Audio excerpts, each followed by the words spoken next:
What follows here are the readings set for the 20th of October 2024, and these readings repeat every 3 years exactly in the form they're in, but also sometimes in the same or similar form at other times of the year in different years.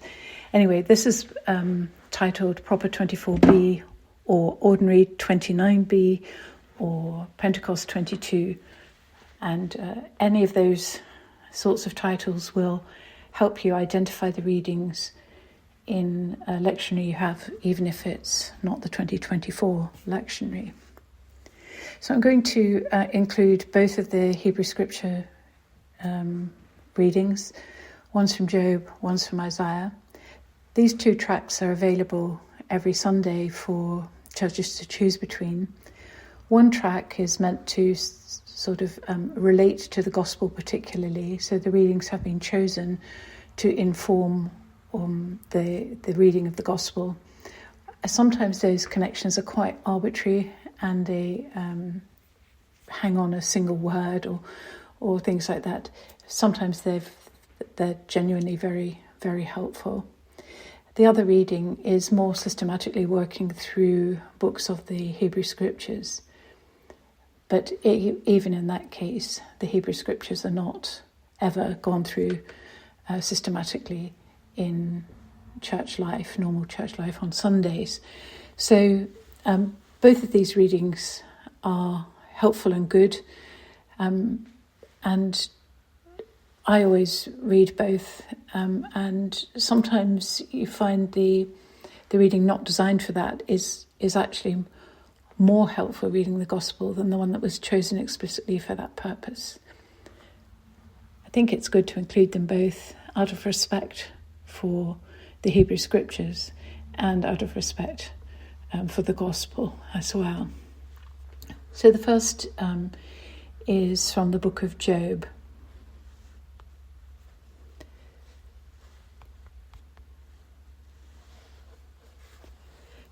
Chapter 38, verses 1 through 7. Then the Lord answered Job out of the whirlwind. Who is it that darkens counsel by words without knowledge? Gird up your loins like a man. I will question you, and you shall declare to me. Where were you when I laid the foundation of the earth? Tell me if you have understanding. Who determined its measurements? Surely you know. Or who stretched the line upon it?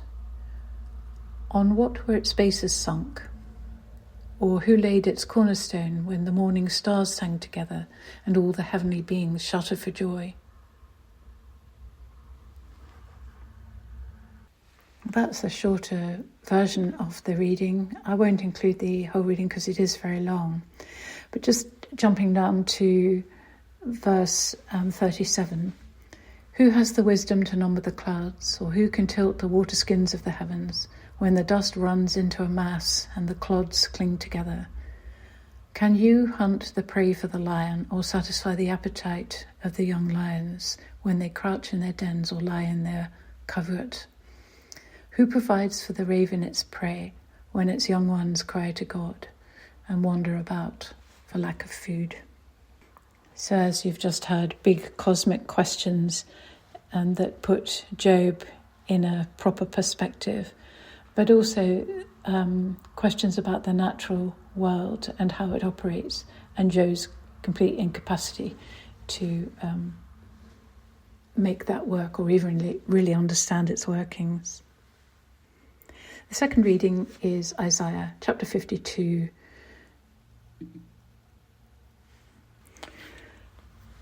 Not chapter 52, I'm not going to begin there. I'll begin at chapter 53, starting at verse 4, which is where the Roman Catholic readings suggest we start. Surely he has borne our infirmities and carried our diseases, yet we accounted him as stricken, struck down by God and afflicted. But he was wounded for our transgressions, crushed for our iniquities. Upon him was the punishment that made us whole, and by his bruises we are healed. All we, like sheep, have gone astray. We have turned to our own way, and the Lord has laid on him the iniquity of us all. He was oppressed and he was afflicted, yet he did not open his mouth. Like a lamb that is led to the slaughter, and like a sheep before its shearers is silent, so he did not open his mouth. By a perversion of justice he was taken away. Who could have imagined his future? For he was cut off from the land of the living, stricken for the transgressions of my people. They made his grave with the wicked and his tomb with the rich, although he had done no violence and there was no deceit in his mouth. Yet it was the will of the Lord to crush him with pain. When you make his life an offering for sin, he shall see his offspring and shall prolong his days. Through him the will of the Lord shall prosper.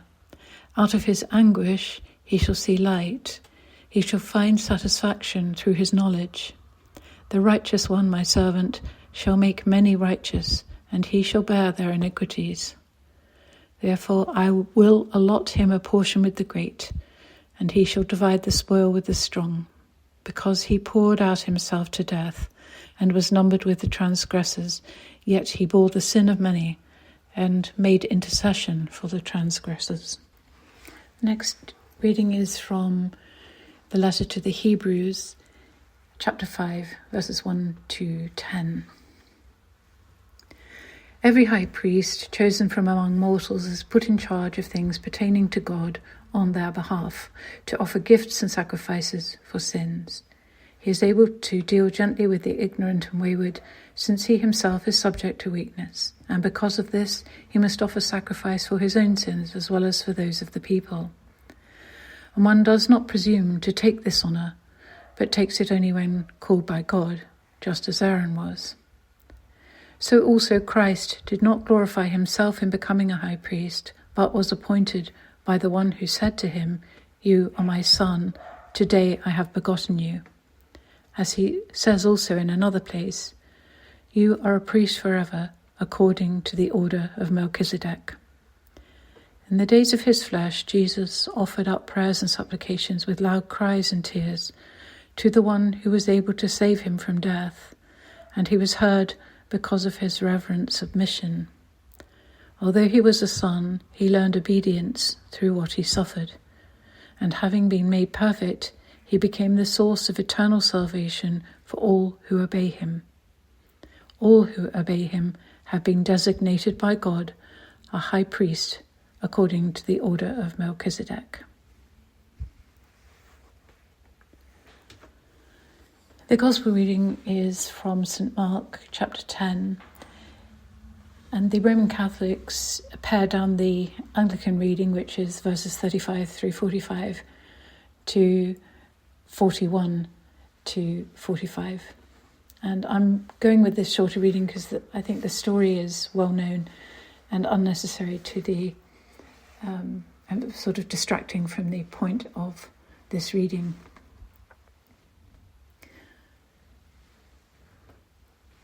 So Jesus came to them and said to them, "You know that among the Gentiles those whom they recognize as their rulers lord it over them, and their great ones are tyrants over them. But it is not so among you. But whoever wishes to become great among you must be your servant, and whoever wishes to be the first among you must be the slave of all. For the Son of Man came not to be served, but to serve, and to give his life as a ransom for many." Well, thanks be to God for all these readings, for the people who wrote them down, who lived their wisdom, and the many thousands, millions who have carried them in their hearts and protected them to bring them to our generation today.